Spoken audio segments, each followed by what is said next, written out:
I am the Tofu Golem. Please enjoy the video. You begin by preparing the device and PC so nothing breaks. Make a full backup, charge to over 50%, and install Samsung USB drivers on your computer.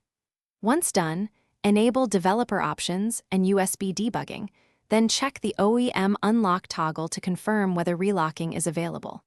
If the toggle is gray or missing, note that relocking may require a full factory firmware flash. Make sure you have a copy of the stock firmware matching your model. Now you execute the core steps. Flash the official stock firmware to restore the original bootloader state.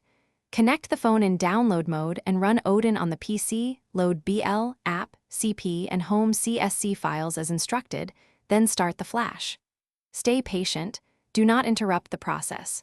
Once Odin reports pass, you reboot into recovery to let the system reinitialize. At this point, the device often relocks the bootloader automatically. Make sure recovery boots without errors, and that knocks or lock indicators reset.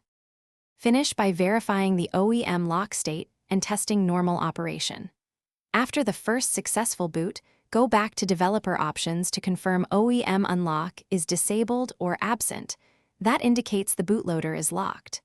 If the phone fails to boot, immediately re-enter download mode and reflash the correct model firmware, or perform a factory wipe from recovery. If the bootloader still shows unlocked, repeat the stock flash using the home CSC file rather than CSC to preserve data where possible and ensure the relock takes effect. Thanks for watching. Consider subscribing if we helped you today.